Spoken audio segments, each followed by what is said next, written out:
joy from TikTok until I stopped finding joy from TikTok, and then it started ruling my mind in a poisonous way. I have been liking going on hikes and riding my bike. I feel like in the beginning of the pandemic, I was a lot more motivated to do activities, and now I'm less that way. So mostly I just write. I work a lot. I FaceTime my friends. I sit on my balcony. But I think overall, there's a certain joy in just learning how to be alone, because I haven't been alone very often in my life. So it's cool to see progress in that arena. Thanks for your question. If I can add, how's your new book coming along? Do we have like a date for that? So it'll be published next summer. I just turned in my most recent draft. It's going really well. I have probably one more draft until it's done. Book publishing is a very long process, so there's about a year between when I turn it in to when it actually gets published. But yeah, it's sort of like it's kind of like a character study. No, they have that. Oh, wow. Okay, so I'm not a part of Zoom culture because I'm not in college, but I've been hearing about all the ways Zoom, like people will forget to turn their microphones off, and then people are doing funny things. Anyway, I'm always surprised that that's real life. When I'm on Zooms, I'm like, wow, there's people's homes, and what if you were just having sex on a Zoom and you forgot to mute it? I worry about that all the time. And just to address that point, Zoom, it is crazy. And I know we're going to have some people in here who are not accustomed to using Zoom, and that's okay. This is a great and welcoming place to take a step into those cool, refreshing waters. Tonight, as with any kind of technology-based medium, sometimes glitches happen. If something weird happens on this Zoom call, I ask you to have patience, and if you get disconnected or something, just log back in. We aren't going anywhere. We will be back. Stuff happens. If we encounter something where a mic gets left on and we hear something distracting, please trust that behind the scenes we are keeping an eye on things and trying to make sure that microphones get muted. But again, you can help us by I would just keep a hand near that mute unmute button, so when someone delivers a line that you really love, you can still give them like some snaps, but also you mute yourself so we don't hear you like eating chips in the background or something. So yeah, triple check the mute button, as Ashley says. Yeah, so good. It's different. It's different, but we can make it work together. I never have that worry because it's the pandemic. You don't have sex during the pandemic, at least when you're me. Right. That is a responsible answer. Any other questions, or do we want to check any mics? Because I see Native Child here as well, and I want to see if Gray is here. It might be a different Gray. Yeah, I'd like to. This is Gray, and I am here. Oh snap! Check. Can you hear me? Okay. Hear you perfectly. We can't see your face though. We can't see your beautiful face right now. Anishna. All right. There's my face. Oh yes, we see your beautiful face now. Thanks, Gray. Yeah, you bet. Great. And did we just hear from Native Child as well? We did. Okay. I'm gonna make you guys niche folks eventually. Okay. I love it. Wait, can you tell us about that briefly right now? Oh, that's a sorry, I was eating cookies and I didn't want y'all to see me stuffing my face full of cookies. It's very polite. That's Zoom etiquette. So that's just a Anishinaabe greeting. Ani, which means hello, and Anishna means how are you? Okay. So yeah. Love it. Thanks. You're welcome. You guys can get adopted into the tribe. All right. So is it Jocelyn? Jocelyn, I think, kicked us off with the first question. Okay, hey. And we are going to come back. Olivia has graciously agreed to answer some questions after the event tonight. We probably have time for another one before we get started, but I also, we're going to do our best to get to everyone's questions. If history is any guide, we are not going to get to everyone's questions, but I encourage you to drop your question in the chat at any time during the event, and we will try to compile them and make sure that we get through to them as well. So, yes. It is kind of complicated to try and read the chat and talk at the same time. But just so you know, if you're just tuning in, it is 7:22 here in Lansing, Michigan, and we begin this stream to Facebook Live at 7:30. So we just have about 8 minutes before we get started that way. So now's a good time if you are reading a poem tonight to check your microphone. What else? Oh yeah, so Zoom can be weird. If anything goes wrong, just check back in. I'm realizing that now with daylight savings time, I have the sun blasting directly in my face, so that's fun. Cool. So anyway, hey, Olivia, we have a question here from Peter, who's asking if you have any plans to tour in 2022. And I think that's an interesting question as a theater owner, because nobody, in my experience, really knows what to expect for touring in the future. What's your take on that? You probably know better than I do, honestly. I don't know if I'm touring. I would, I'd like to think in 2022 things will be open again. If I do tour, I'll probably be touring in bookstores because I'm coming out with a novel, so I won't be doing as much performing. But I don't know. Maybe. I hope so. I would really like to go on tour, but I have absolutely no idea. Ask Fauci. Yeah, fair enough. Ask Fauci. Olivia, and I think this will be the last one before we actually get started with the showcase tonight. But we have one more question. This is from Native Child, asking, what was the last book that made you cry? And Native Child says that they need a good ugly cry. Let's see. I have a really weird thing where I don't often cry when I'm consuming media. I'm so sorry. That's such a fucking annoying answer, but it's my truth. I never cry when I watch movies. I never cry when I read books. I don't know why. However, the last book that moved me in a way that was really significant, I just finished Luster by Raven Leilani, and I thought it was really beautiful, and it's really funny, but it ultimately is I think a really emotional character study that I really loved. So yeah, that's my suggestion. Luster. Awesome, thank you. Hope that answered your question. Once again, feel free to drop your questions for the Q&A in the chat at any time during this event. For those of you who are new to the Poetry Room, these events usually go an hour and a half-ish. And we will be getting started streaming live to Facebook here in about 5 minutes. Before we do, I just want to remind you all that this is a public streaming event. I think it's great if you want to join us here in the Zoom and show your beautiful faces. There is a chance that in the process of switching between performers and whatnot, that your face may pop up at some point on the stream. So just so you know, if you don't feel comfortable with that, you don't have to have your video on.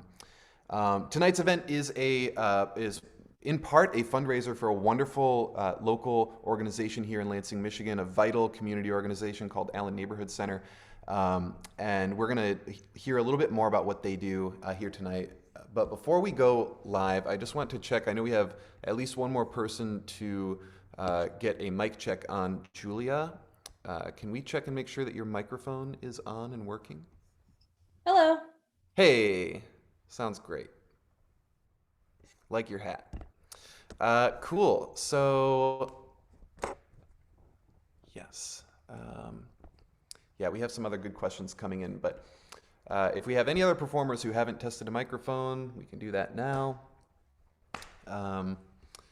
We'll be streaming here in just a couple minutes. And Masaki, just to check with you, are you ready when it's time? Are you ready to hit the buttons we need to? Yep. Oh, looks like we're actually streaming right now, right? All right. I pressed the button because it always takes a while, and who knows these days if it goes through. Let it rock. That's great. That's great. So, hey everybody, we're live on the internet. Welcome to the internet. Welcome to the Poetry Room. I'm Dylan Rogers here at the Robin Theater. Coming to you at sunset with the sun, the beautiful western sunset streaming directly into my eyeballs. How are you tonight? It's a pleasure to have you here. Thank you for tuning in to this month's Poetry Room Showcase. We have an excellent lineup. We have Olivia Gatwood headlining here tonight. Thrilled to have you all joining us. Thank you, thank you, thank you. Tonight's event is in part a fundraiser for the Allen Neighborhood Center here in Lansing, Michigan, a vital community organization. We're going to be hearing from some of the good folks at Allen Neighborhood Center in just a moment. The Poetry Room was founded by Masaki Takahashi, who we'll also be hearing from shortly. I think that's about it. Oh, feel free to, we would love to hear from you in the chat. Typically when we're gathered here in person at the Robin Theater, as you can see the stage behind me, we are a very, we welcome folks to participate and show their support and and affirm our sensitive poets on stage. It was founded by Masaki Takahashi. And yes, with their snaps and their claps and their love. Now, tonight, when you're watching this live stream, you can do that by dropping notes in the chat, and we will be keeping an eye on that. One last thing, we've got 8 or 9 poets here tonight, and following the readings, we will have a bit of a Q&A session with our headliner, Olivia Gatwood. So feel free to drop your questions in the chat. We'll try to get to as many as we can tonight. So before we move on to the showcase, I'd like to check in with Julia at the Allen Neighborhood Center and hear a little bit about this wonderful organization that we are raising funds for tonight. We'll be dropping the donation link in the chat here in just a moment. But Julia, why don't you tell us a little bit about what Allen Neighborhood Center does? Hello. Thank you so much, Dylan. Thank you for inviting us, offering us as the recipient of this wonderful fundraising event. I'm really happy to be here, really excited to hear the poetry, and I really miss going to the Robin Theater. So thank you for hosting things like this. Of course. So I'm from Allen Neighborhood Center. We're a community-based nonprofit on the east side of Lansing. And I am one of the program managers. I manage our year-round weekly farmers market and our year-round weekly food pantry programs. So we have been around since 1999, and we were started as a health and wellness resource for our neighborhood. And we really revolve around, the heart of our programming is being a resource for anyone in our community who needs help. And so we've kind of branched out from there organically over the last 20 years into a lot of different food programming. Like I mentioned, we have a farmer's market, we have a food pantry, we have a food subscription program where we gather food from a lot of different local farmers and put that in a box for folks each week and distribute it. We have a gardening program in Hunter Park, just a couple blocks down from our center, where we do a lot of gardening and food production education and demonstration.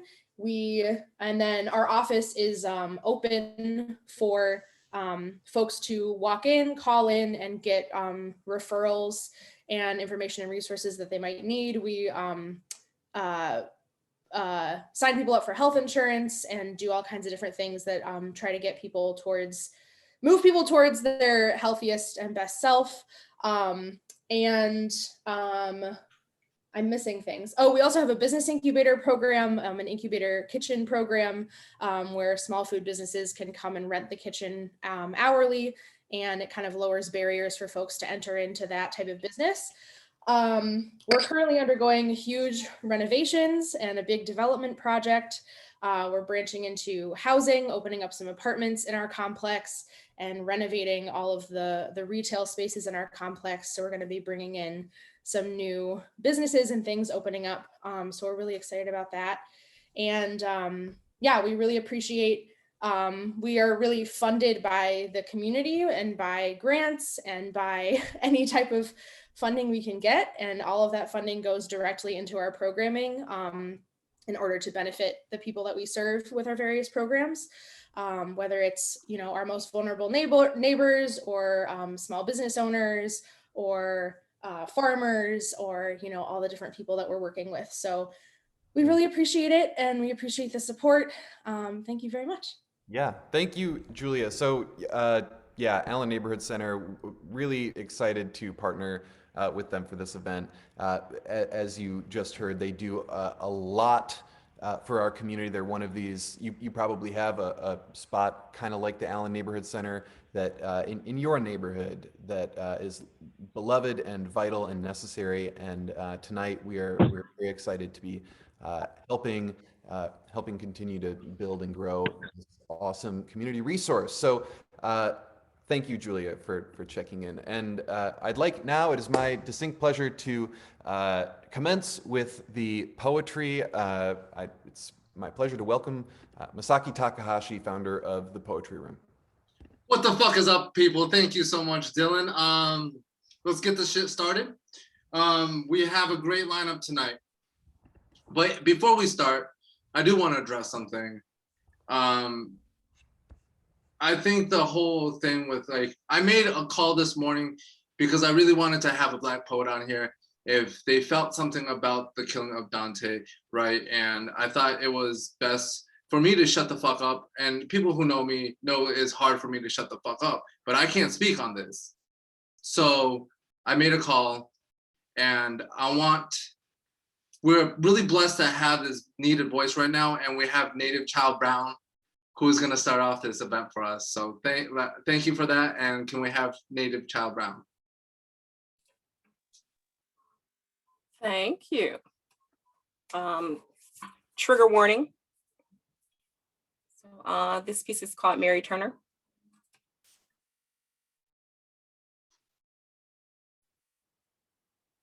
Random facts. Superman didn't always fly. The unicorn is the national animal of Scotland. Bees sometimes sting other bees. And hearing is the last thing to go in the dying process. It's the body's way of refusing to let memory die. I often wonder what Mary Turner heard the day her and her baby boy died. You see, she was 8 months pregnant when she made unwise remarks about the lynching of her 19-year-old husband. Back then, they called it the lynching rampage of 1918. They carried her to that little river, ankles bound, hung her upside down and soaked her with gasoline, set her on fire, cut her belly open with a hog-splitting knife, spilling that baby boy to the ground. They say he made 2 cries before dying. He died without a name.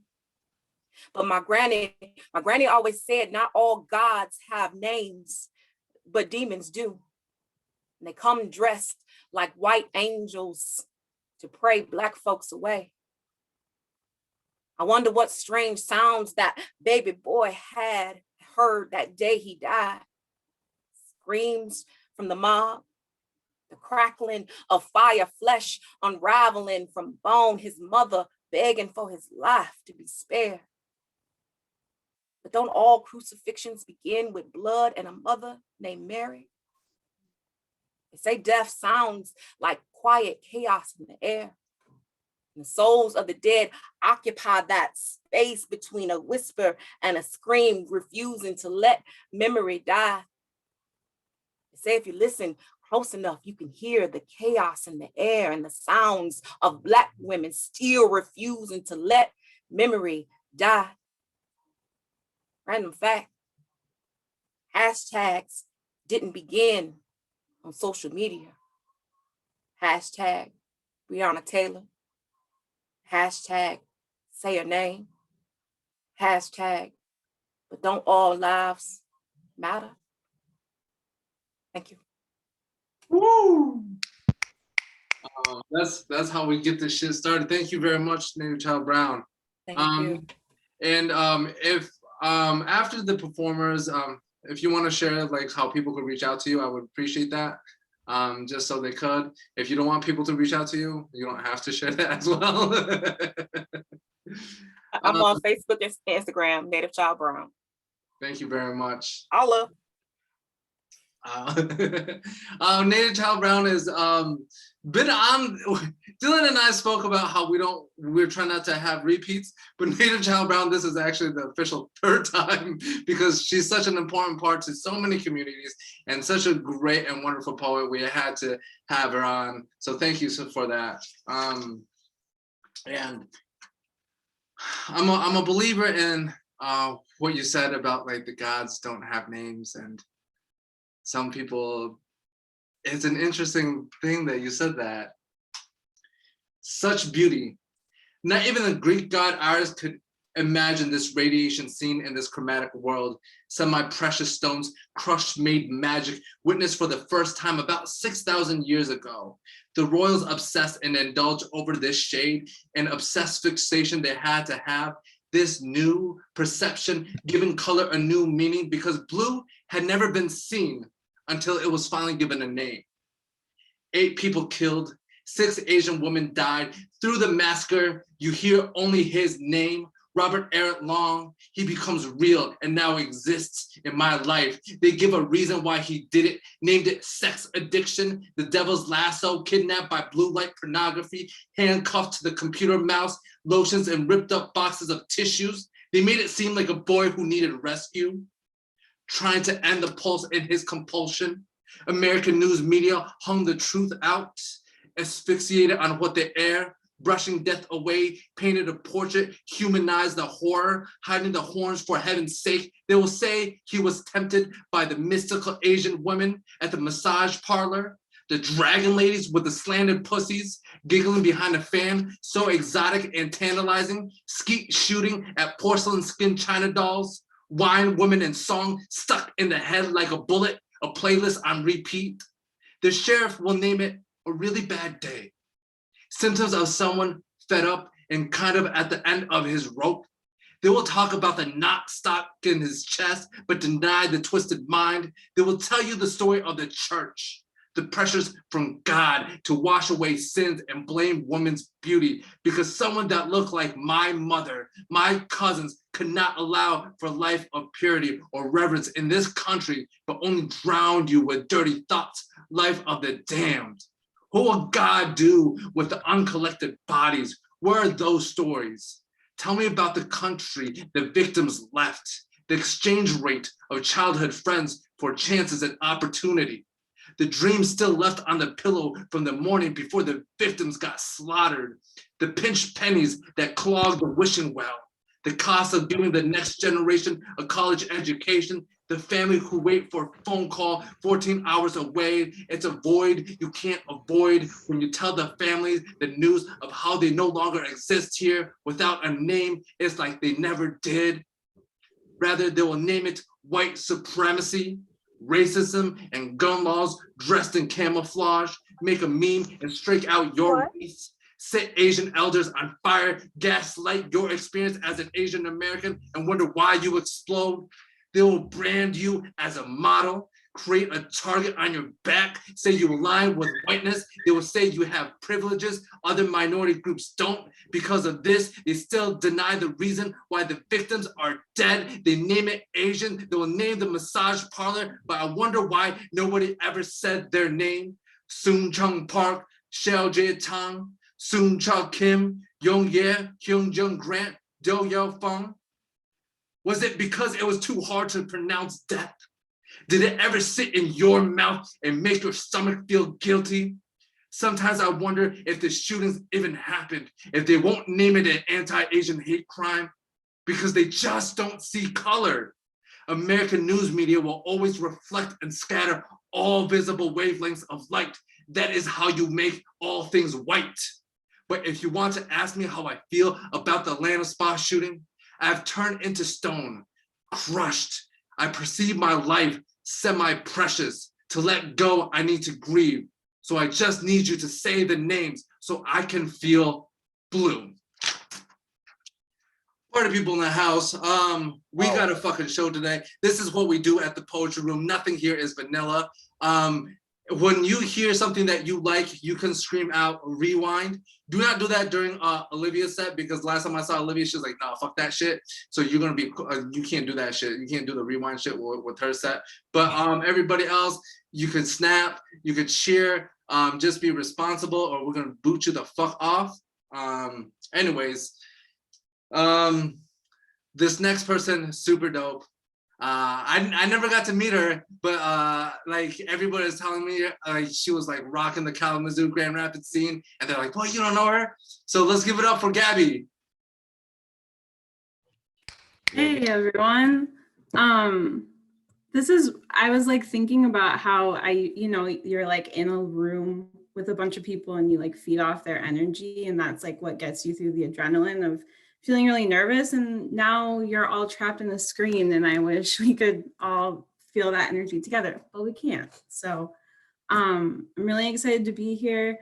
Thank you, Masaki. Thank you, Native Child Brown, for being here as well. And Olivia Gatwood was like the first person, you were the first person who I saw do spoken word where I was like, oh, I think I can do that. So this is really cool. So I'm just gonna read this piece and we'll just get started. At 22, I worked as an aide for a 7-year-old boy, Abe, whose words were limited to the necessary yes, no, help. Our weekly interactions rested neatly between cold hellos and the tossing of CDs at my head every time I entered his home. It took 3 months for this to end. And it finally did when I stopped asking, how are you today, every day? When I stopped assuming that good meant progress because he was using language that I could understand. But by now, I know that good is a memorized way of saying, I don't know how I'm feeling. I learned that the Greek word for not having words for feelings is alexithymia, or what happens when trauma produces a sadness that your mind can't process. And honestly, it reminds me a lot of poetry. We poets cloak our stories in metaphorical textiles. We wear them until our sweat bleeds the dyes together, transforming into colors that people can understand. And I spend a lot of time trying to feel my own skin beneath the layers. I can't remember what it's like to touch hand to bare flesh, keep wondering when I'll sink into my own depths again, and I don't have a word for this feeling either. I guess you could call it depression or anxiety or neither or both. It's something like butterflies, only heavier. Something like emptiness, but somehow more barren. And I can't write about this feeling without writing about how badly I feel for feeling a feeling that others feel and don't spend half the amount of time worrying about naming because their mouths still taste of blood. So when I was 7, the same age as Abe, and tried to tell the doctor that I couldn't complete my breaths, when I was 7 and I couldn't explain how my lungs collapsed with any semblance of change, I was left with a checkup and a cherry-flavored lollipop. No language to explain that I wasn't dying, that my body was surviving the way it learned to. At 27, I am still trying to find the right words for all of this. Sometimes my brain fumbles over each syllable, and each syllable grazes the back of my throat, flirts with the gap between my teeth, but then Those butterflies or moths or peacocks or honeybees rattle in my gut and escape through the only words I can muster. I am good. How are you?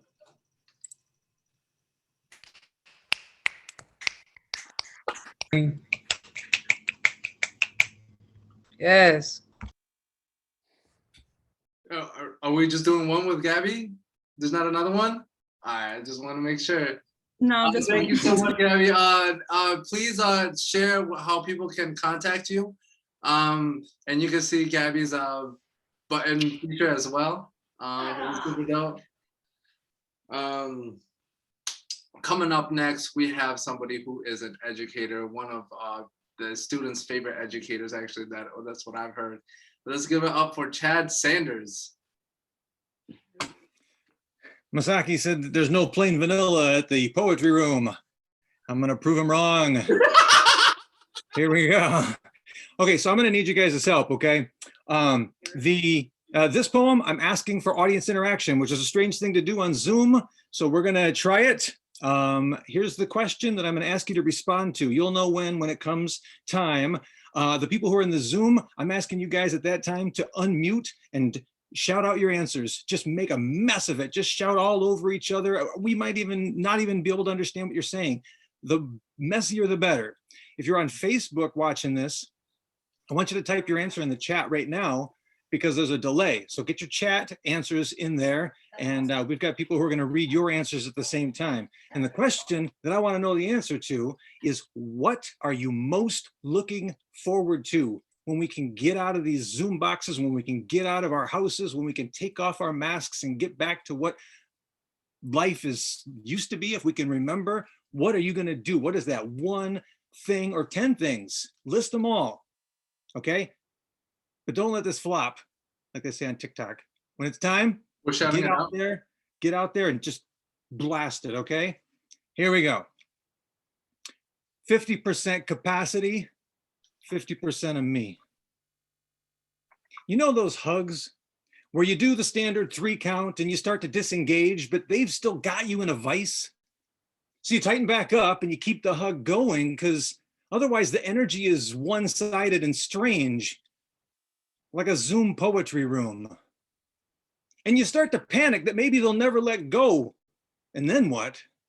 But then they let go and everything's cool. And it was kind of nice that that person wanted to hold on to you for that long.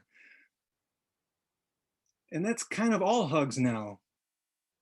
They go a little too long because now we know the hugs can just go away. Everything can just go away. But this isn't a poem about the things we lost, because we're about to be back, baby. This poem is about the things we didn't know we needed, the things we didn't know we craved, the things we didn't know we lusted after. Like Truck Stop Mexican, a wet dream of a wet burrito. Call nocturnal emission control. Houston, we are a go for lunch. Like going to the movies just for the AC. Like ball pits and mosh pits and pit stops, like seating for shared small plates, like seats behind home plate, like touching your face without freaking out, like touching each other without any doubt. Like a classroom filled with the funk of 40 freshmen. Okay, so I don't miss that. But I do miss their faces. I do miss the reactions that you never see from the kid on the other side of a profile picture of Michael Scott. I miss the instant feedback. I miss the groans when I quote Lil Yachty in a failed attempt to appear relevant. We are so close to legitimate face-to-face. I can taste it. Emerging from a world that's suffering. People are sick of waiting and buffering. I told what I miss. Man, I got a list, but now it's your turn. Unmute and say it or throw it in the chat. Don't be polite. Now's the time to talk back. I'm gonna sing soft and low. You shout it out what you've been missing. Don't let the world know. Let's go. My friends. My best friend, Greg. And I with my friends. Morgan. I want to blow hot onion breath on people's faces. Riding my bike. Go to the bar and get drunk. All of the hugs. Visiting my grandma. Go to a concert and get drunk. Getting drunk is traveling. No, I want you to know. I want you to know that my wish for you is all of those things we didn't know we missed, those things we didn't know we craved and lusted after, that they come back to you sooner rather than later. Mask-free, immunity, gonna be that Moderna burning in me, because we are about to be back, baby. 100%.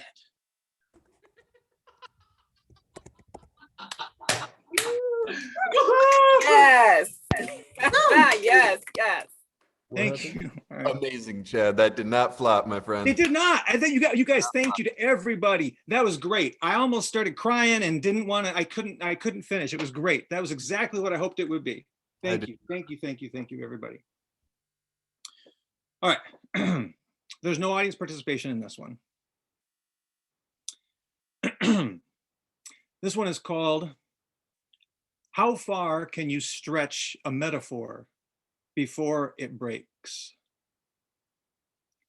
The gates are closing. Please move swiftly to your seat. Please secure all values. We are not responsible for any lost, personable longings. Head back, hang on for the ride of your life. You are clear and out of here. A forever in the void, frozen. Finally, I'm chosen to take this ride. Watch me as I glide out of the station, unsure of my station in life. Just a diaper and a breast, the best. Day fades into night, into day, into night, and the light of my life, she keeps it right, uptight and out of sight, and I'm happy. Take a little nappy in my little nappy. All right. All right. Ka-chunk. Feel the chain engage the train. Feel my brain engage with a world unfurled, so much bigger than I thought. I'm caught between a desire to climb higher and a fear of heights. Like it or not, I'm being pulled upward, forward, more words to learn, emotions that burn without release. Joy, love, envy, hate. It's too much for this young body to take, but still forward I rise, onward into the sky, nowhere to go, but slowly up, up, up. The click, click, click of the chain, the drip, drip, drip in my brain. Every day feels like 15 in the life of a tween. Summers stretch to the horizon of my imagination, and the idea that there's something beyond this nothing is as empty as the blue sky. Up, up, up, above. Suddenly, click, click, click, click, click, click, click, an acceleration, a growing expectation. My creation has a purpose. I can just about see who I'm meant to be. I'm a teen with a dream. I danced with a girl. I'm gonna change the world. Went out on a date. I'm gonna be the next Bill Gates. Now I'm running up that hill. I'm Kate Bushing. I'm pushing straight to the top. High school degree, finally free, about to be the best version of me. Leave the past behind. Here we go. Let me find the way, the truth, my life. I'm cresting the hill, and for a moment, click, click, click, click, click, click, click. Everything is still. A silent second that stretches as wide and as far as the infinity of my possibility. I'm loose from the chain, over the top now. No way I can stop now. The prologue is done. The ride's finally begun. It's about to be fun. Woo! Woo! College grind. Where is my mind? GPA, it's okay. Hey girl, you rocking in a free world. If you're up, I'm down. Got that gown and cap, 4 years gone in a snap. Got that BS of a degree. For me, I'm done. Baby, I think you're the one. Do you? I do. You? I do too. I now pronounce you. Now go on, you two. Woo-hoo! Rent to pay, 401k, eat, sleep, work, eat, sleep, work, eat, sleep, work, check to check, but what the heck? Yo, can we slow down a sec? JK, you got one on the way. It's a boy. What joy, what fun. Hey, son, you're cute as a bun. Let me take it all in. But then master's thesis, thank you, Jesus. Eat, sleep, work, T-ball, swim lessons, shopping mall, portrait sessions, county fair, tilt-a-whirl. I think I'm gonna hurl. Can we stop? My brain is a swirl. I just need to, hey, yo, it's a girl. Another gift from the man up above. Minivan filled with love. Sleep, eat, work, Legos, Nintendo, daddy-daughter dances, plaster hands, silly bands, graduation plans. It's a lot to take in. It's going too fast. This ride is too much. It don't ever let up. Can we stop? The photos of our life all have a motion blur. Emotions blur together. 30 years gone like a mist. I feel like I missed so much. Now the kids are grown. We're on our own, coming up another big hill. Maybe this time it'll slow down just a bit, and shit, it does. Hallelujah. I knew you could do it. Take a second to chill. You're about to be over that hill. Slow it down. Find the balance between what's behind and what's to come. Breathe. Find your groove and, hey, why aren't we moving? I'm at the top of this hill, baking in the sun. The ride's only half done. I'm 50 and I'm stuck. Fuck. Hey, a little help? I know I said I wanted it to stop, but not at the top, not here, not now. I still got miles to go before I sleep, perchance to dream a little dream of me and you. I do is to be or not to be, the change you want to see in the world of never-ending happiness is a warm, guns and roses are red, violets are blue is the warmest color of money for nothing, either good or bad, but nothing makes it so. In love is patient, love is blinded by the light we cannot see for miles and miles and miles to go before I sleep. My thoughts wander a winding path like this twisted track. I got to get back to here and now and how to get this ride moving again. What's around the bend? How close is the end? Not trying to pretend that some of my friends haven't already reached the end. Thank you, Jesus, we're moving again. I'm getting towed to the finish line. I've been told everything's fine, and it is. Take your time. That first part was a bit of a push. This last bit, let's take a little more push. To get this ride moving again. Don't know where I'm headed, but I'm in no hurry to get there. Soak it in, slow it down. This ride ain't coming back around. Stretch out every moment like you stretch out a metaphor that you're not quite sure about, but you just keep pushing it forward, piling up meaning and depth until one day it collapses from the strain, a heap of metal and chains and rewrites and pain and strife. And just like your life, you hope that in the end it means something. Thanks. Wow. Woo! Chad, if you want people to be able to find you, if you can hit that in the chats. But that's up to you. I want to thank you so much. The BS of a degree, that was hot fire. That was hilarious. Always great to have you. You are, that was nothing vanilla. That was nothing vanilla. You are a magical seahorse. That is what you are. So thank you so much. The next person that we have up, I'm so excited. When Cupsy is back on, this person is gonna kill it. I guarantee you, because she's been waiting for 2 years, and when she finally gets there, she is fucking gonna rock this shit. Let's give it up for Jillian.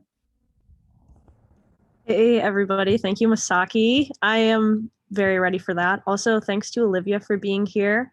I saw you last November, or not this past November, but the November before when things were normal. And it was amazing and a very good time. I loved your show. Drove to Indiana, which was fun. I guess. I don't know. Indiana's not very fun. But I had a good time. So I got 2 poems. Masaki, which one do you want first? A happy one or a sad one? Let's go with this sad one first. Sad one first, and on a good note, for sure. For sure. Okay, sure. Here we go. 1. I do not know when they took out the swing set. I only know that one day it was there, and the next, the backyard was left with a barren patch of grass, all brown from the weight. We all marveled at the dead spots the next morning, as if we did not know what had brought them here, as if we were not aware of the way things die under pressure. 2. When my mother was gone, my father drew pictures onto our paper lunch bags. They were never as good as our mother's, but they are the only ones I remember. A stick man with no hands, somehow able to hold a fishing pole, catching a triangle attached to a circle, which I think I was to believe to be a fish. I want to go back and tell myself he was right, but if the younger version of me was to ask back about what, I would not have an answer. There are too many places these bags have been, too many things we tried to fit inside them, but could not quite throw away. 3. If I were her, I would have just let the phone ring out. I am not her, so she answers, and the slur in her hello is so strong, my vision loses its balance for a moment. A baby bird teetering over the edge of the nest and shoved so hard even the wind holds its breath. She is showing me the junkyard with all the pieces of the swing set. She is saying, this is what you have mourned. This is where the dead things go to rot. Part of me aches for childhood. The other so used to feeling the empty space where my life used to be. I do not even recognize her, or at least I am good at pretending. I do not know much. I only know that one day she could do no wrong, and the next, there was a dead thing in her place.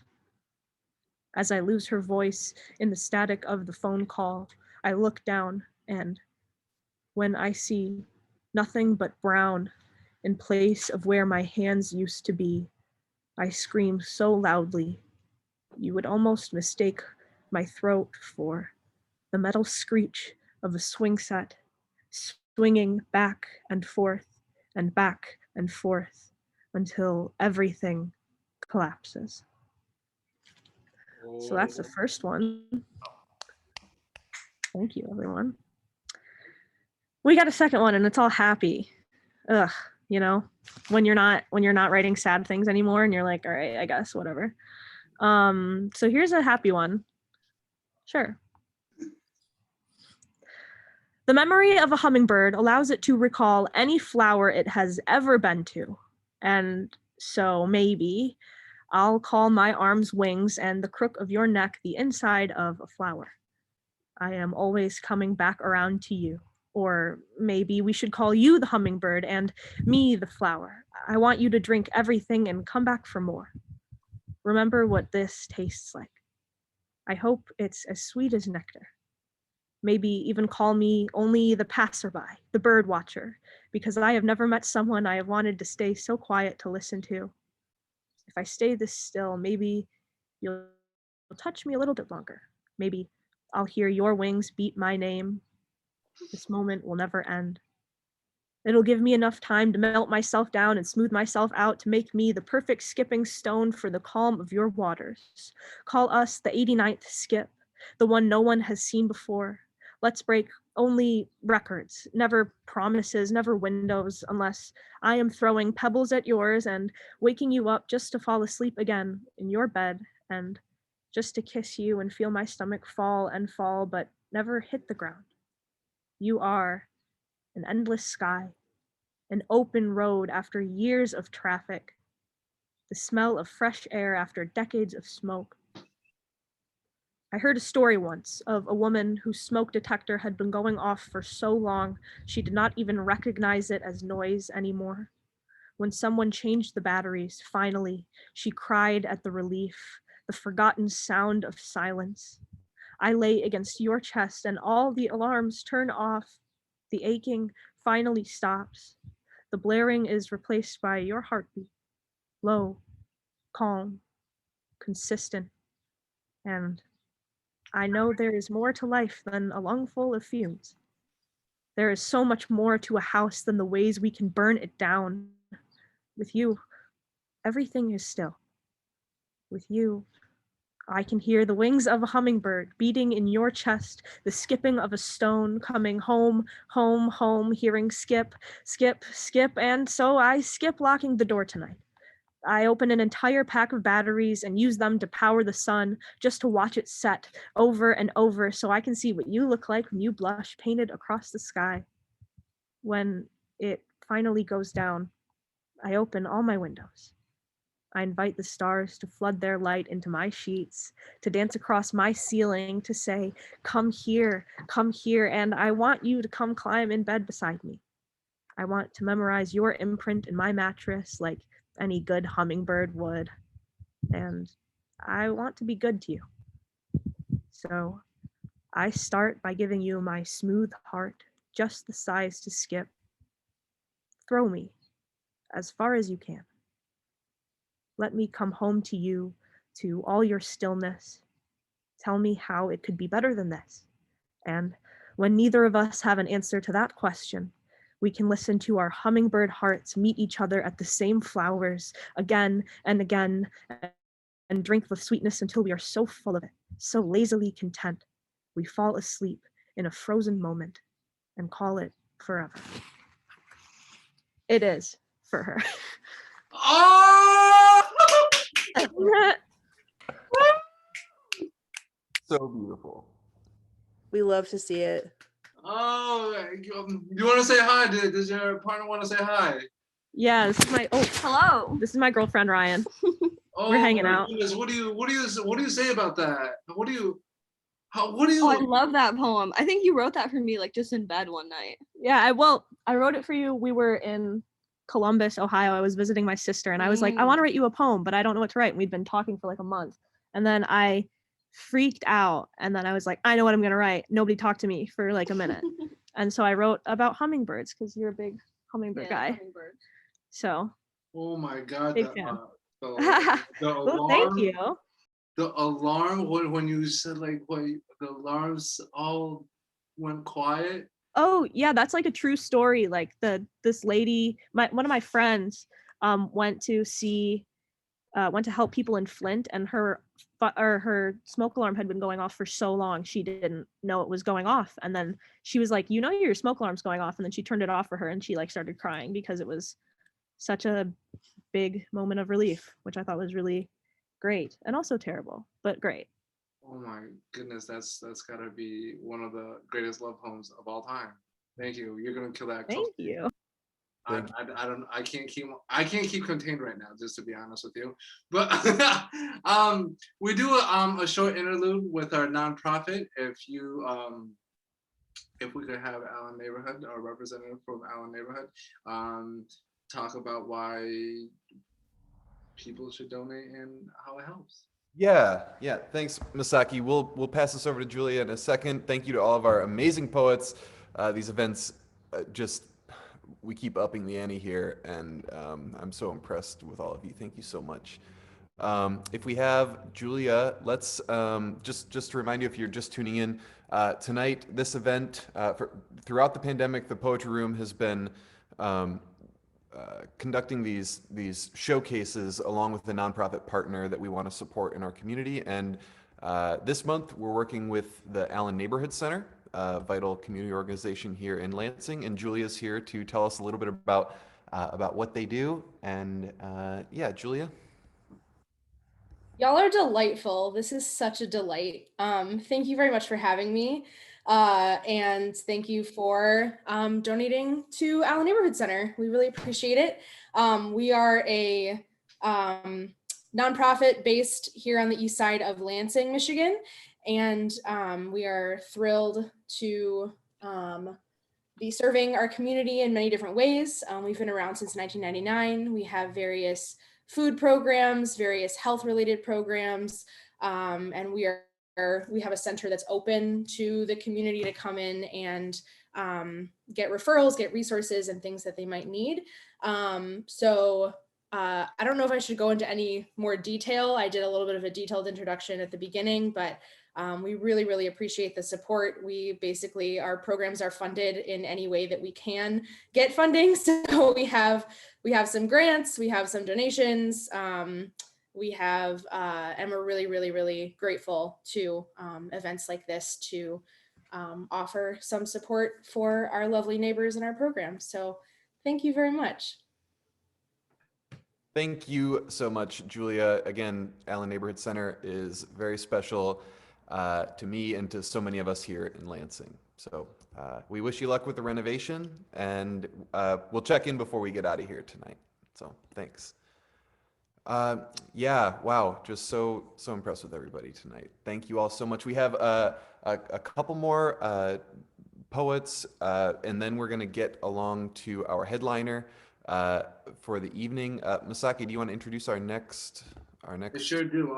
Yeah, I forgot to ask Jillian to share her social media, and you did that. Thank you so much. This next person, super well accomplished, has some poems published, and I got to workshop with her. So let's give it up for Vanessa. Hey everyone, and welcome to my kitchen. I'll be reading 2 poems for you today, and I saw that a lot of people are talking about Houston, and I'm in Houston, Texas right now in the chat, so hi. So this is my first one. It's called Meet Me at Grand Prize Bar. I put one foot in front of the other, tapping my shoes against the cracks on the pavement. My black Vans glimmer under the streetlight. I count to 10 like a child in their lowest moment. I text you, I'm in the pink shirt. You're in the jean jacket by the bar. I step in front of the house, a 2-story home on Banks Road for men who wear skirts and girls who kiss girls, artists and friends who hunch over candlelit booths and Pim's cups. There's a glow from the front window collecting the November fog. Dinosaur, star, rubber duck, and pizza ornaments line the wall. One big snowflake juts out in the corner, out of place and out of favor. Christmas lights strung and stuck together, illuminating shades of blue, purple, and red all days of the year. I see you first, long legs strapped over a bar stool, empty seat to your right. You're looking down at your phone, waiting for me. Your blonde hair is covering your face and goes past the collar of your jacket. A volt goes through my body. I know my life is about to change, and I let it. You look up at me and smile. We try to figure out the puzzles on my Lone Star caps. You watch me struggle to eat the chicken fingers and take a few fries. Tell me a few more sips of the beer will help me settle down. I tell you I don't know if I'm alive. Your hands are smooth as you grab mine. Press your fingers to my wrist. My vein beats to your touch. You tell me my heart is still working. You have 3 freckles at the corner of your mouth. We pay our tabs and leave the bar and run down the sidewalk. Jump over the cracks and upended tree roots, past the be courteous to your neighbor signs and brick apartments. We reach my car and you press me against the trunk, bend down to offer me your hands and lips. Our kisses are feverish. You lose an earring. Then my second one is called It Might Be Too Late to Learn Quantum Physics.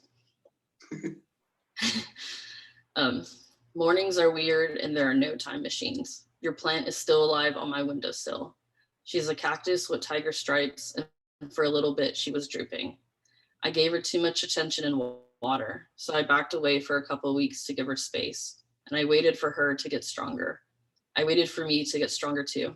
And sometimes I leave the blinds open like you used to when you'd come over. She likes when the sun comes through, and I like when it's night and I can see the trees up close. She's doing better, but it still hurts to think about you. Her leaves are getting firm, and I'm always sticking my finger into the soil to make sure it's not too dry. When I water her, I'm always afraid I've poured too much. I hold her up to my face, try to give her the love that remains. At night, I spread my entire body across the mattress and think it might be too late to learn quantum physics, too late to make one more grand gesture, too late to ask you to stay. I pick the scab off my busted knee. You always said that I was clumsy. I think of your face on my pillow, and I wonder who is actually there with me. That is all I have for you today, so thank you. That is all. What are you talking about? Go in. That was awesome. Thank you so much. Vanessa, if you will do me a favor, and if I'll you put want my to Instagram handle at the in the chat. All right, awesome. Thank you so much. Thank you so much, Vanessa. Thank you. Moving along, this next person is somebody, when I interact with her, you understand why. Every place that I've ever seen her at, interact at, she is a very beloved person. And you're gonna enjoy these poems and getting to know her. Let's give it up for Carma. Hi, y'all. First and foremost, I apologize if there's road noise behind me. I live on a very busy street and I'm currently living in Salem, Oregon, and it is 5 o'clock traffic. So if you get some acceleration behind you, just ignore it. So this first one's called Seas of Sangria. In a handful of months, you'll no longer be sleeping next to me. We won't be recharging our metaphorical batteries together in the house we shared for years. Just a little while longer. Let this moment envelop. Falling into a pile of leaves, not knowing my ground will be bolstered, but hoping it will be. An exhale with essence of everything safe I've ever known. A stitched crocheted blanket, a brand new freshly washed flannel pillowcase on the bed you and I shared. The afternoon sun on our deep, dark floorboards, holding on to my toes in the sunbeams, making them curl. Warmth, asking them to stay and bask. These floorboards will no longer belong to me. I'll no longer call them home, but right now, they're still mine. Melting this moment, an ice cube on a granite countertop in the heat of August, soft browns, wines, and burgundies, the color of your lips pressed against mine. Corduroy couch red, the deep kind, with stories in between the cushions, tales between the folds, freezing the hours we spent together talking, or arguing, or wishful thinking, or kissing. Holding my breath as the sun's departure breaks the salmons and grapefruits and cascades into cerulean seas of sangria. Even as I feel it fade, I'll let this moment cradle me. All right, and the second one, trigger warning for sexual assault. This one's titled An Anthem for Women in Cantos. Disclaimer, I didn't write this because I was trying to be a radical feminist. I did it to inform. 1, I never smile in public. I don't want strangers to receive a birthday invitation I never sent for a party I won't be putting on, to encourage interaction because of the willow branch kink of my upturned chapstick-covered lips. 2, I keep my headphones in when I'm at the gym or going through the motions in the checkout line. Sometimes I wear them when I'm not listening to anything. Hell, all the time. I wear them when I'm not listening to anything. When I'm listening to music, I can pretend I don't hear the man behind me trying to compliment my hair or my shoes or any of my shit. Fuck you. These are my pajamas. My flamingos on this pattern are not dancing for you. Back up. 3, I wear my resting bitch face like I wear my 6 silver rings, like beautiful, intricate brass knuckles. I already know how to throw a punch. My brother taught me growing up when he cornered me, his tiny little fleshy punching bag.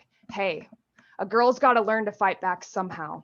4, if I don't wear that I have personal boundaries on my face, you will march all over them. You will protest. You will riot, vanquishing me like the conquests you have bragged about since history was first recorded with the feathers of birds you plucked from fragile decorated bodies. I'm not a mountain you can claim. I'm not a cougar you can shoot and stuff. You can't hang my carcass on your wall. You can't place your flag on me or in me. 5, I'm not asking for your attention. I'm never asking asking for your attention. I wore this dress for me. I put this makeup on for me. I put a bra on today for me. Don't think so highly of yourself that you think I did this for you. You're the piece of gum I just scraped off the bottom of my shoe. 6. I have panic attacks if I sit next to middle-aged men on a plane. The last time I flew, this happened. A head lolled over onto my shoulder. The head attached to the meat sack of cells was asleep. I'm not a fucking pillow. I'm not your fucking pillow. 7. My last boyfriend told me that since I identify as bisexual, he got that I had needs he couldn't fulfill. He told me that if I wanted to be with a woman, all I needed to do was let him know. Just ask, Karma. Then he followed it up with, but only if I can watch. 8. Nearly every male over 40 that I have ever interacted with has touched me on the small of my back, or my shoulder, or my hand, or my elbow when talking to me, or standing next to me, regardless if I know them or not. 9. To make really good money while attending college, I became a bartender. Older gentlemen hid 20s around the bar, then messaged my personal Facebook with clues to where the money was hidden. They said they noticed how hard I was always working. They made a game out of the way I was making a living. I took the 20s, but part of me always felt like with every 20 I grabbed, I left pieces of my 20s all over that dingy corner of that bar, cascaded and broken chunks of my confidence that still live in all those dark, dusty crevices. 10. I have been sexually assaulted 3 times. Each time I was told I was crazy, that I was making it up, overreacting, as if the synapses in my brain didn't scream with disdain, their painful wails roaring no when I no longer could. 11. Sometimes the line for the women's restroom is so long, I sneak into the men's. I will only do this if there's a single stall with a lockable door. If I need to piss, I'll fucking piss. 12. I refuse to have any male doctors or psych counselors or therapists. It's not for lack of trying, because I have tried. I have tried. It's the lack of listening and comprehending my legitimate needs fully in the capacity that I deserve. Don't just tell me it will go away on its own to make me go away on my own. 13. Some of my past partners refuse to wear non-latex condoms because they hate them, because they get desensitized, because non-latex isn't as dependable as the pill, because the idea of birth control should be solely my responsibility, because the outcome will definitely be solely my responsibility. 14. Can we just talk about the fact that I felt the need to start this piece with a disclaimer? 15. Once a male pharmacist pulled my birth control prescription and stated, "You women and your birth control, you're never okay with what we give you. We always have to order out. You can't have generics, even if it's easier for us pharmacists." I said nothing and left with my brown paper bag of inconvenience. 16. I feel like everywhere I go, I need to explain myself. Just justifications. I'm really good at finding and gathering evidence for every claim I make. A self-hired lawyer for my own damn cases. 17. I still carry a can of wasp spray in the back seat of my car. Oh, wasp spray, you ask? Yeah, that shit shoots 20 feet. Pepper spray stops at 4. Bet you didn't know that. 18. My keys have become permanently ingrained in the webbing of my fingers. I can intricately lace each piece of contorted metal to be anything I want it to be. Most often, it serves as a form of protection. This is my adult version of dress up. Let me pretend I feel like I have control of my safety. I'll try on these keys. Oh, look, they're just my size. 19. I was an accident. My parents tell me. My brother was planned. 20. When I say no, I mean it. When I say you need to leave, I mean it. If you think I'm out of your league, chances are I am. Don't shoot your shot. You don't have one. You're going to airball, and I'll be sitting in the bleachers laughing. No net, no backboard, just the echo of your own ego shattering with the resounding slap of the ball hitting the court floor. Thank you. Wow. Let's give it up. You just want the chats just went on fire. Damn. Carma Barre, can you share where people are gonna hit you up and they can find you? And Carma has some dope ass poems for National Poetry Month. That apple pieces, bananas. This 2020 line, the ending was dope. And of course, I mean, your vocab always makes the chats go wild. Every time I've seen you, you're like, oh, Cerulean triggers Pokemon for me, but come on, Meow. All right. Thank you so much. As we have Carma share her social media in the channels that you can find her at. I'm so flabbergasted. That was bananas. Thank you. Next, we got somebody who is super dope, coming from all the way from Salt Lake City. Can we get Gray? All right. Hey, how's it going? Can you hear me? Yeah, Gray. I'm sorry, I didn't know she was gonna do that. You have a penis, I have a penis, so we have to just keep. I do. I am a penis person. I try to be a good person though. All right. So hi, my name is Gray. I'm from Salt Lake City. Let's see here. I just want to acknowledge that I am currently on the stolen lands of the Shoshone, Paiute, Goshute, and Ute tribes. And I think it's important to acknowledge that before I start. And I give thanks to them. And I'll go. This first one's called Misplacer. I am an expert misplacer of things. Now, you might think you're pretty good at it, but I've been doing it my entire life, beginning when I was young with simple items, a teddy bear, a toy boat, limited edition My Little Ponies. But it's not just what you misplace that makes you an expert, but how and where you misplace them. For example, I've misplaced necklaces in the bottom of ponds and clocks in the tops of trees. I've misplaced bricks through car windows. No, officer, I did not throw that brick through your window. I misplaced it, and I see that you found it. May I have it back? I've misplaced all of my todays in the bottom of yesterday's whiskey bottles. Most recently, I misplaced love at a bus stop so she could catch the number 40 home alone to the person she refused to misplace. If you were to ask me why I misplaced so many things, I can tell you it's a family tradition. I come from a long line of misplacers, beginning with my forefathers who misplaced their home country so that they could come to America and misplace native peoples. My little sister is just getting the hang of it. She is gradually misplacing her childhood as she misplaces her belief in fairy tales.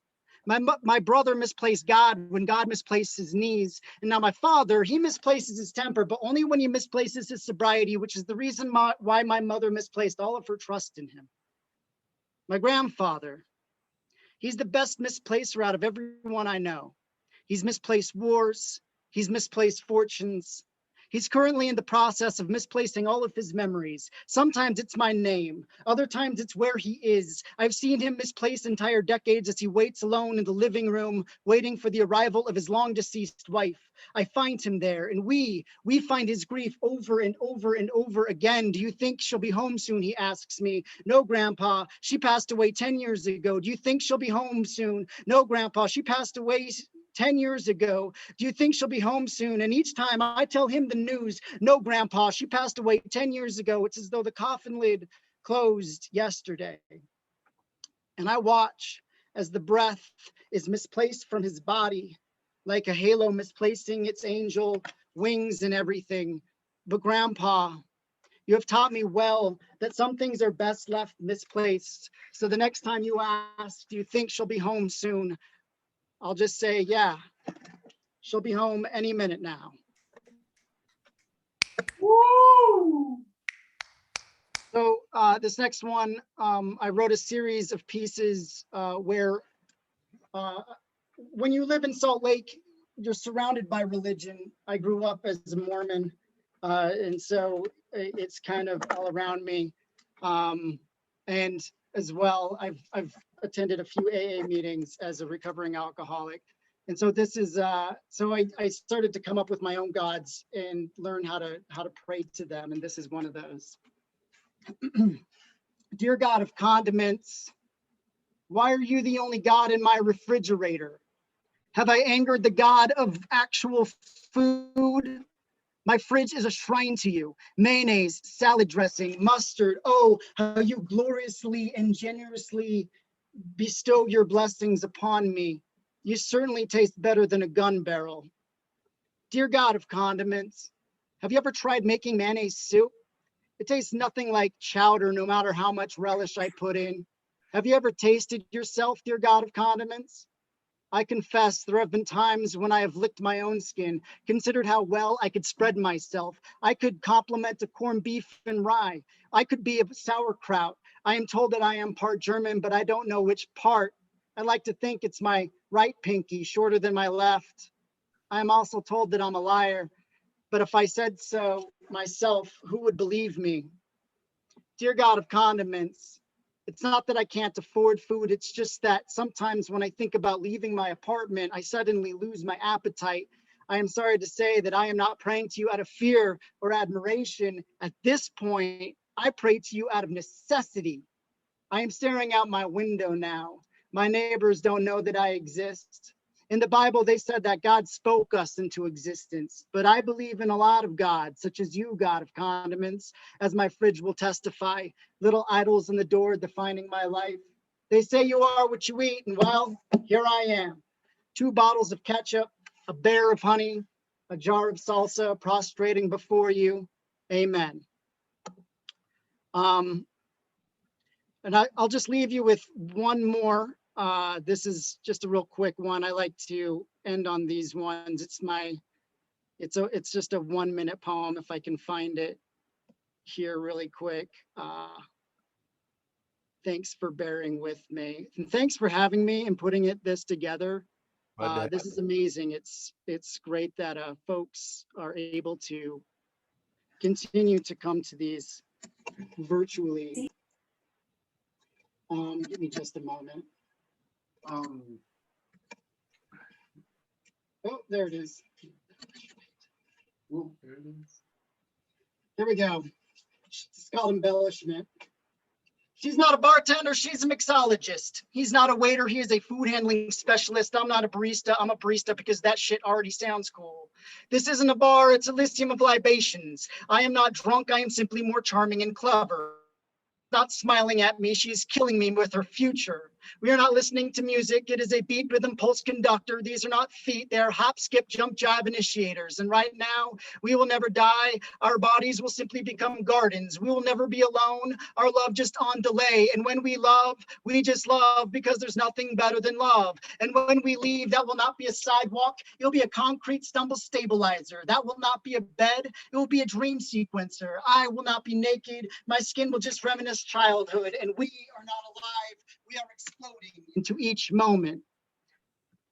Thank you for your time. I appreciate the opportunity to read here for you. Thank you, great. If you can, I know you got like a website and that you are kind of active in and you share your poetry. So if you could share like whatever way we could contact you and keep it and see your work, appreciate it. I know that you have like features on Right About Now and Button.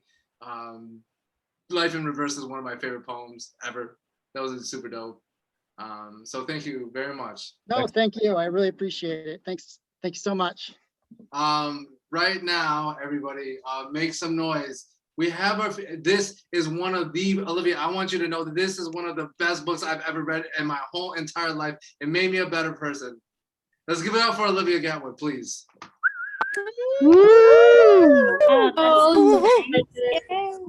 Thank you for saying that. That's so kind. I can't believe I wrote someone's favorite book. All right, I'm gonna start off with the first poem in the book. It's called Girl. I don't think I'll ever not be one.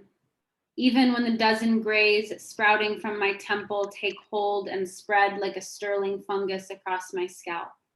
Even when the skin on my hands is loose as a duvet, draped across my knuckles, even when I know everything there is to know about heartbreak or envy or the mortality of my parents, I think even then I'll want to be called girl, no matter the mouth it comes from or how they mean it, girl, the curling smoke after a sparkler spatters into dark, girl, sweet spoon of crystal sugar at the bottom of my coffee, girl, whole mouth of whipped cream at the birthday party, say girl, I think I'll never die. I'll never stop running through sprinklers or climbing out of open windows. I'll never pass up a jar of free dum-dums bones. I'll never stop ripping out the hangnail with my teeth. I'm a good girl, bad girl, dream girl, sad girl, girl next door sunbathing in the driveway. I want to be them all at once. I want to be all the girls I've ever loved, mean girls, shy girls, loud girls, my girls, all of us angry on our porches, rolled tobacco resting on our bottom lips. Our bodies are the only things we own. Leave our kids with nothing when we die. We'll still be girls then too. We'll still be pretty, still be loved, still be soft to the touch, pink lip and powdered nose in the casket. A dozen sobbing men in stiff suits. Yes, even then we are girls. Especially then we are girls. Silent and dead and still the life of the party. Thank you. Thanks so much for having me here. It's really exciting to be here. I don't do that many Zoom shows, so I'm still sort of in awe of it, of like the technology of it. I see people are writing me privately, but then the messages disappear. I don't know where they go. I don't know how this works. I'm sort of a Luddite, but your poems are beautiful. Thank you for sharing them. It's so exciting to hear people's voices and see people's homes. It just feels all so foreign. Apparently, I did say at one point not to yell rewind at me. I do still feel that way, mostly because I just have, maybe some of you guys with some amount of social anxiety relate to this, which is that you kind of plan out everything that you'll ever do and say in advance. And if sort of anything changes, things go haywire. So that's like why I like to perform. People are like, how do you perform if you have social anxiety? And it's like, performing is the best for social anxiety because you're in complete control. Anyway, so I'm gonna keep reading some poems from this book. Let's see, what can I read next? So I wrote this book about, partially about true crime and partially about my relationship to fear, both of which are related to one another and informed by each other. And I kind of had to go back in time and try to figure out what of my fear was rational and a product of the way that I was socialized and what I've experienced, and what of my fear was a product of a media that is obsessed with the murder of women and girls. So one muse for this book was Eileen Wuornos, who's in many cases known as like kind of the most prolific woman serial killer. I think she's a really complex character and I relate to her in a lot of ways, but mostly she took the role of every person this book wanted to capture, which is women who've been abused, women who have been murdered. She was executed by the state, and people who have also murdered. So she kind of was all of those things at once. So this is called Eileen Wuornos Takes a Lover Home. So she's a Pisces, right? Which means she's already in love with a girl at the other end of the bar who drinks whiskey neat and has a mullet just like hers, only red. Pisces love to see some version of themselves in everything. Pisces only love things that say something about who they are. Eileen is here at this biker bar in Daytona, Florida called the Zodiac because she wants to put something wet and alive in her mouth. I don't want to talk about the men who tried to kill Eileen or how she killed them first. I don't want to talk about how self-defense doesn't make you a serial killer, about how she said if 100 men had tried to rape her, she would have killed 100 men. Tonight, I want to talk about two girls kissing against a wall in an alley behind a lesbian bar. I want to talk about the fact that there are almost no lesbian bars left in the country. And one theory as to why is that queer women are more likely to fall in love and move in together and ultimately stop going to bars. I was sad once that there were no bars for gay girls in my town. And then I remembered that love can kill an industry. If I ever look back and think I should have spent more time going out with my friends, at least I will know I spent most of my life in love. I want to talk about how Eileen and Tyria went home and stopped going to Zodiac, how Zodiac is out of business. I want to talk about how they never went on a date. They simply went home together and didn't leave the house for a week. When Tyria suspected Eileen had killed more than one man, it was because Eileen brought her gifts that she couldn't have afforded to buy. I want to talk about how in the end, Tyria said we were more like sisters than lovers. In the end, Tyria was promised immunity by the cops. In a phone call tapped by police, Eileen called Tyria her right arm, her left arm, her breath, How all Tyria could say back was, please tell them, please say it out loud. But Eileen didn't want to talk about it. She wanted to talk about love. So Tyria would hang up, unsuccessful. And the officer would tell her to say it like this. Tell her she'll get off. Tell her it won't be so bad. But how each time, for 3 days straight, the police listened to Eileen talk about love, about her right arm, her left arm, her breath, her breath, her breath. Thank you. How much time do I have? If you want to do another poem or two and then do Q&A, that would be fantastic. Okay, that's cool. I'll do one short one and then I'll do one sort of longer one and then I can answer some questions.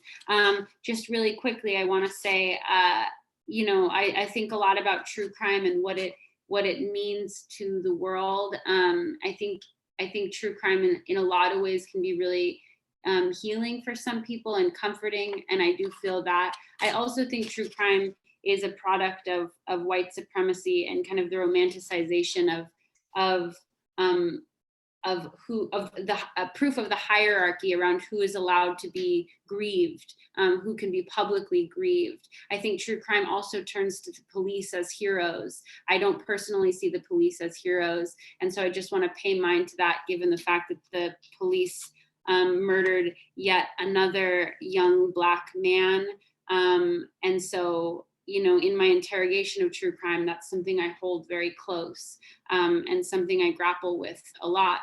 And so while I was writing this book, I started to notice really clearly how coded the language of true crime was, and how much of it, how many words were really just synonymous with, you know, this is a young white woman. This is someone you should care about. And I started to realize it's a privilege in many ways to have your body looked for at all. So I wanted to write a poem that illuminated this coded language. This is a poem, a found poem, made up of lines from People Magazine's 1997 coverage of the JonBenet Ramsey murder. It's called Murder of a Little Beauty, which is the name of the article. Little Miss Christmas dead in the basement. Ripples of shock quickly spread through the nation. A rope and a blanket found near the victim. The blood and flesh of Miss West Virginia. The perfect mother, the perfect brother. A private jet for the perfect father. Duct tape, a cord twisted round her neck. A primetime interview on CNN. Flirtatious, provocative 6-year-old kid Miss America Royale in 1996. Elegant, lavish, gets all the attention. A ransom note as much as John's pension. Dab your eye. We know you like it gory. Only the blondes get a cover story. Girls go missing right around the corner, but she needs a tiara for us to mourn her. Naturally attractive, exceptionally bright. How many ways can we say the word white?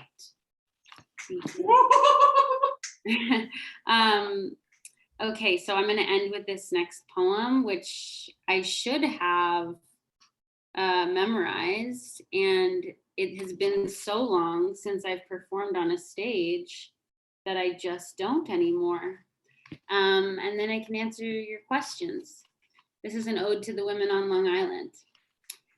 I want to write a poem for the women on Long Island who smoke cigarettes in their SUVs with the windows rolled up before walking into yoga, who hack and curse in Downward Dog, and Deborah from the next block over, who has strong opinions about Christmas lights after New Year's, who says that her body isn't what it used to be, but neither is the economy or the bagels at Rickman's Deli, so who really cares? Who, during Shavasana, brings up the rabbi's daughter, who got an abortion last spring, and Candy in the corner, who is mousy and kind, but makes a show of removing her diamond ring before class because it's just too heavy, calls Deborah hateful. And the class takes a sharp inhale through the nose, then out through the mouth. And after class, after Candy rushes home to check the lasagna, Deborah lights up a smoke and calls her best friend Tammy. So then the girl calls me hateful. Hateful, can you believe it? What a word, some kind of dictionary bitch over here. So you know what I says? I says, you don't know the first thing about hateful. Want to know what's hateful? Menopause. And it doesn't really matter if Deborah actually said that to Candy, which she didn't, because Tammy is so caught up that Candy called Deborah hateful, which she did, that next week when Tammy runs into Candy while shopping in Rockville Center and Candy asks Tammy how she's doing, Tammy will adjust the purse strap on her shoulder and say, we all have a little coal in our stocking, Candy. And Candy will shuffle away, certain that Tammy knows something about her marriage that she shouldn't, and she doesn't. She just loves Deborah, who has a lot of opinions, and had Candy given her the chance to finish her sentence, Deborah would have talked about the reproductive rights march she went to in the 60s and the counterproductive sex shaming methods of organized religion. I want to write a poem for the women on Long Island whose words stretch and curl like bubblegum around the forefinger, who ask if I have a boyfriend, and before I can answer, say, don't do it. Don't ever do it. You know, my friend Linda, she's a lesbian, like a real lesbian. And whenever I go over there, she lives on Corona by Merrick by the laundromat, you know what we're talking about? Anyway, whenever I go over there and see her and her wife, what's her name? I can never remember the girl's name. Anyway, whenever I go over there, I says, you know what I need? I says, a girlfriend, that's what I need. The women on Long Island smoke weed once a month on the side of the house after their husbands, Richard, Larry, Gary, Mike, or Tony, go to bed. They let their teenage daughters throw parties in the basement while they watch the home network upstairs and keep a bat by the couch in case anyone gets roofied, even if it's their own sons who did the drugging. The women on Long Island won't put it past any man to be guilty, even their kin, who after all have their husbands' hands and blood. And last week, when a girl was murdered while jogging in Queens, the women on Long Island were unstartled and furious. They did not call to warn their daughters. They called their sons, took their car keys, their coats, locked the door, and sat them at the kitchen table. If you ever, and I mean ever so much as make a woman feel uncomfortable, I will take you to the deli and put your hand in the meat slicer. You think I won't? You hear me? I will make a hero out of you with mayonnaise and tomatoes and dill and onions. I want to write a poem for the women on Long Island who, when I show them the knife I carry in my purse, tell me it's not big enough, who are waitresses and realtors and massage therapists and social workers and housewives and nannies, and tell me they wish they would have been artists, but life comes fast. 1 minute you're taking typing classes for your new secretary job in the World Trade Center, and the next it's almost over. Life, I mean. But I kicked and screamed my way through it, and so will you. I can tell by the way you walk. One more thing. When they call you a bitch, say thank you. Thank you very much. Thank you so much, everyone. Thanks for having me. Thank you, Masaki, for hosting this and putting this together. Thank you so much, Olivia, for being our main feature tonight. We will take some questions for Olivia. Olivia, I want to ask you something actually, starting off. That poem is amazing. How did you like get the accents down, and how long did that take? And if you could deconstruct that poem a little bit, just for everybody who's curious. I was living on Long Island while I was touring full time just after college. I was touring colleges around the United States, and so I was living on Long Island because I was paying $100 a month for a room, which was really nice because I was home for like 5 days out of the month. And after in between tours, I was living in my friend Megan's house. She grew up there, and her mom is a masseuse. And so there was just this revolving door of Long Island wives and women who were like coming through to get massages in the house. And so I was interacting with so many of these women. And then I got a job as a catering waitress on Long Island, working with all these Long Island women and working for Long Island women from different class brackets. And so I was just getting like a taste of so many different kinds of these women. And sometimes after our shifts, we would go and we would sit in their houses and like smoke and drink. And I started writing down things they were seeing in my iPhone notes because I just thought they were hilarious. Like one of the women said, she was like, you need to be careful. Men are going to take advantage of you. You know how I can tell? And I was like, how? And she was like, your eyelashes. It's just like things like that. Like, what the hell does that mean? So I just really like them. And I pick up accents really quickly. I don't know why. I just was like really able to impersonate them. And I wrote the poem in like 20 minutes. And honestly, that's not to say that I'm an amazing writer. It's I think proof that poems are marinating in your head long before you write them. And so I was really just like, I had all these things that I was just thinking all the time, and it just came out really quickly. So. Thank you. Yeah. Dylan, why don't you field the questions? Yeah, we can tag team it and have this conversation. Thank you so much, Olivia. It was wonderful to have you here. We're getting a bunch of questions here in the chat. So I don't know how you want to tackle these, but I think we just due to the volume of questions. Could we bring them up to ask the questions? I think they would want to. Yeah, that would be great. I think we're going to do our best to get through everyone. If you want to jump on screen when we get to your question, that's great, or we can just ask it for you. But we have Bauhaus of Wax. Do you want to jump on and ask your question?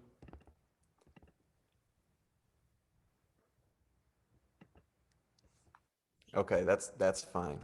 Haven't heard back from them. So they ask, how is getting comfortable being alone related to growing into the unbothered older woman you've mentioned you want to be? Is it a step in a linear direction, parallel to settling down, or one level in a pyramid scheme? Wow, that is a really amazing question. It is absolutely like a very linear step.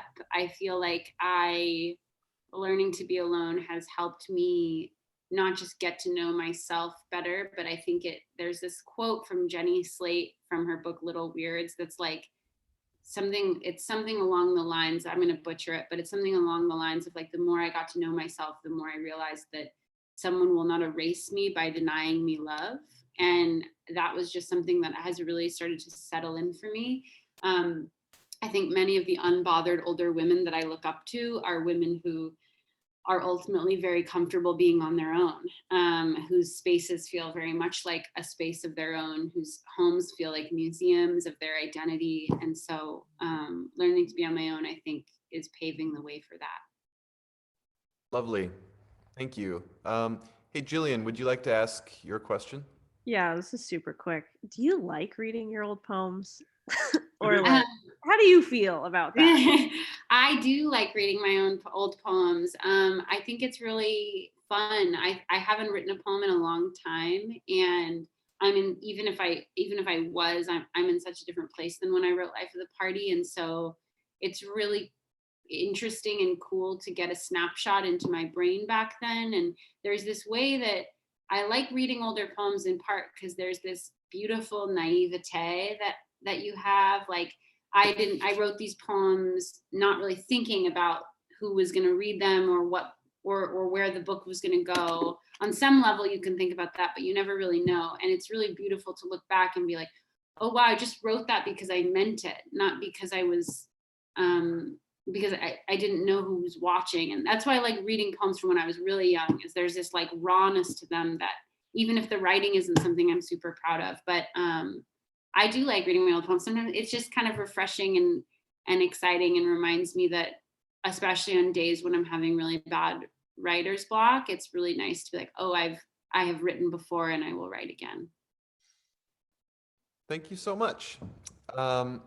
We'll keep moving right along to a question from Marie. Marie, are you here? Would you like to jump on and ask your question? We can ask it for you too, if you like.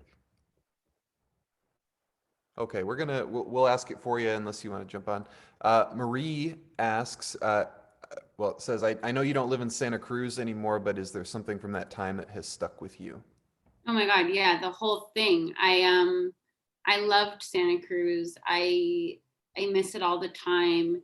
Mostly just like my little house. I lived in this little surf shack a block from the beach, and I just loved waking up there. I slept in what should have been like a storage space, but I made it into a loft. By made it, I mean I like put a mattress up there and risked my life every night by like sleeping somewhere that I absolutely should have fallen out of.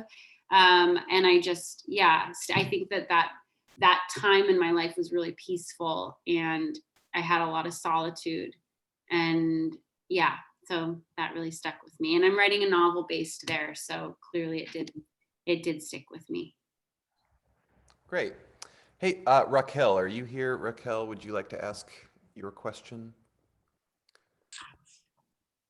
We have a few questions, Olivia, about the new book. So if you've asked a question about the new book, we definitely want to hear about that. I can talk about it. Yeah, do you want to just share? I guess some of the questions are pointed out, like what's up with the new book and what's that process like? So Yeah, I'm writing a novel that will be out next summer called Whoever You Are, Honey. It's my first time embarking on in the world of long form fiction. It's the hardest thing I've ever done.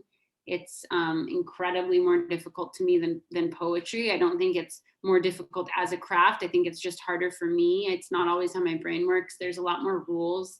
It feels like a much more like structural type A process. So it's about a young woman who moves to Santa Cruz with her boyfriend after inheriting a large sum of money and starts unraveling into what I have been referring to as like beauty-induced hysteria, and starts to kind of convince herself that all of the women around her are AI.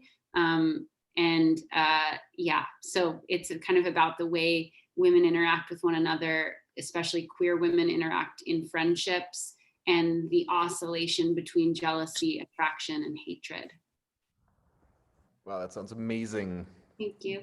Yeah, thank you. Okay, so now I'm kind of jumping around. So again, really sorry if we don't get to your question. We have a whole bunch of questions. So I have a soft spot in my heart for the people who are new to stage and new to the stage and new to performing. And I know we're gonna have a whole batch of people coming out of this pandemic that found a new interest or found a new talent at performing, writing, etc. And Emma asks, do you have any advice for someone who has never performed, or for someone just beginning their poetry journey, just in general? Yeah, I think reading your poems aloud to yourself is really important. I think it not only gets you comfortable with the sound of your own voice, but it'll get you really comfortable with your own pacing, and you can practice and experiment with what pacing sounds and feels good to you. When they talk about finding your voice, I think a lot of the time what they mean is understanding how you want your work to be heard and understood. And a lot of the way people understand our work has to do with how we read it. And so I think reading aloud to yourself is really important, playing around with pacing and enunciation, and then expanding to maybe a small group of friends. I used to read poems to my soccer team in high school on the way to soccer games. And just doing that was, by the time I got to a stage, I already understood how these poems sounded to me. So it was a lot less nerve-wracking. Of course, having an audience is always going to be nerve-wracking, but if you at least are very familiar with your poem, and your poem is kind of a language you understand, that's one less barrier. So that's great advice. I think we have time for a few more questions. I'd like,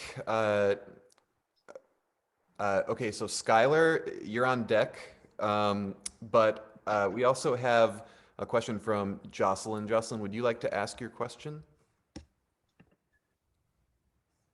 You here? Yeah. What's your self-care routine? Okay, let's see here.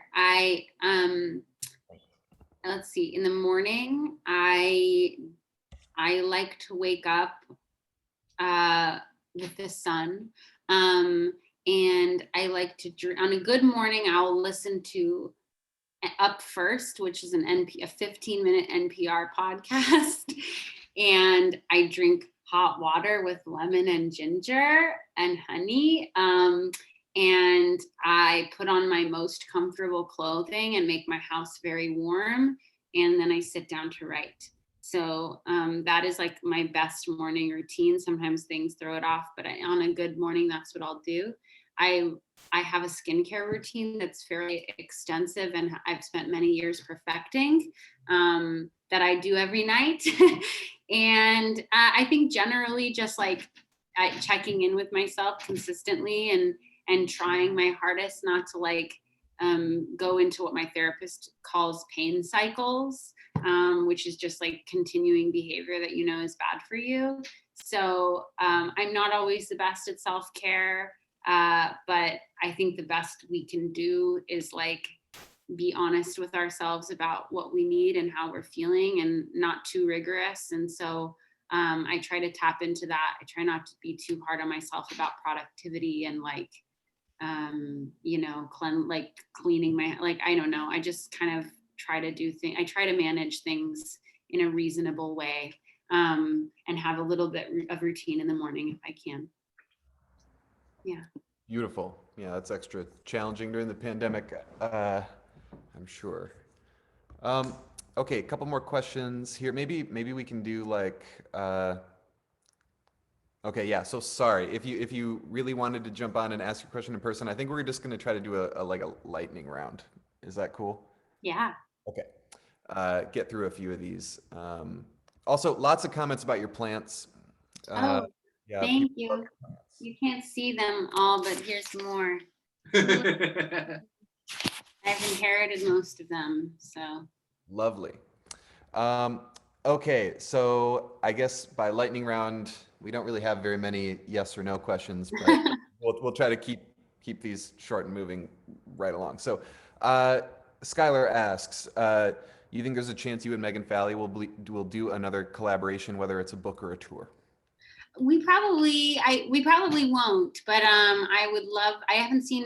We don't see each other very often because we live far apart. I don't know. I know that we share our writing with each other a lot, and I know that she has been writing a little bit about our friendship, and so in some ways, you know, spiritually we collaborate, but I don't know that we'll collaborate on a performance again. Cool. Lee or Leah asks or says, I recently read your introduction to the collection of Edna St. Vincent Millay poems. Do you have a favorite poem of hers? I love the poem, I Shall Forget You Presently, My Dear. There you go. You heard it here first. Christina asks, could you share with us 3 of your favorite poets? We have a few people who have asked about, who have commented that they've read things because of your recommendation, and so they're asking about recommendations as well. So I think this kind of covers. Okay. I mean, I often find myself recommending the same things, but poets, I love Ada Limon. I love Ross Gay. I love Lucille Clifton. I love Hugh Min Win. I think Toni Morrison is like the most talented novelist of all time. I just read Little Weirds by Jenny Slate. I thought it was really good. Miranda July's short story collection, No One Belongs Here More Than You, I love. And I just read Lester, which was beautiful. We the Animals by Justin Torres. Those are some names. Okay, I think I have one more question for you. And again, sorry, lots of questions here. I'm just going to say more questions in this Q&A than we've had at any other event. I'll do a Q&A on my Instagram at some point in the next few days. I like doing those. So if you have a one that's burning, send it. That's great. So everyone, we love you, and we're sorry we didn't get to everyone's, but I thought this one was interesting. This is from Grecia or Grisha Vasquez. If you had a museum dedicated to you, what would be on display? Oh my God, wait. Okay, I'll show you guys this fun thing. So this is my house. And over here, I have this cabinet that I have this cabinet that I bought for $4 from the woman who sold me this very cool couch. And in this cabinet, which you can open, is the museum of me. So good thing you asked, because here is a tile. Let's see, hold on. I'm gonna go through this. This is a tiny coffee cup that my friend got me from a Goodwill in Santa Cruz. Okay, this is a miniature canvas that I painted when I was 14. Okay, this is a tiny paperweight that I got when I was 16 when I was pretending to be spiritual. This is a patch that says New Mexico on it, which is where I'm from. This is the logo for Muni, the transit in San Francisco. This is a mug with a lot of faces on it that my close friend Joaquina got me. This is a Buddha that my mom got when she was backpacking around Thailand when she was 17. This is my first doll from when I was 2 years old. It comes from a McDonald's Happy Meal. This is a pair of brass knuckles that I won on a poetry slam given to me by Taylor Molly. This is a tiny clog that my best friend in high school got me from Holland. And this is a gas lamp from my ex-boyfriend's dead grandmother. And so that is the museum of me. Thank you so much. Oh, shit. So great. Close it. Everyone who comes over really hates it. And really thinks it's the ugliest thing, and I don't. So that's just beautiful. We all loved that. Thank you, and we loved your performance. Thank you to everyone who performed tonight. I want to hand it over back to Masaki, but before I do, just one more time, I want to thank everybody. I want to contributed tonight to the fundraiser. I'm going to drop the donation link one more time. Thank you. You're helping a wonderful organization here in Lansing, and we really appreciate it. And you're also helping events like this continue. So thanks everybody. Thank you, Olivia. Masaki. Thank you very much. Thank you, Dylan. Dylan has been my friend, and I love working with him. Thank you, Olivia. Olivia, do you have anything to plug before we go? Not really. I mean, look out for my novel next year, which is just like a really long way away. But at some point I'll have a cover, there will be promotion. And so keep an eye. Also listen to Say More, my podcast. It is dope. I was listening to all the stuff between you and Melissa, and it was super dope. Thank you so much for joining us. Thank you everybody who joined us today. Let's get the fuck out of here and keep writing those dope poems. See y'all soon. May 18th, we will have Phil K. So see ya. Thank you, everyone. Bye. Bye, everybody. See ya.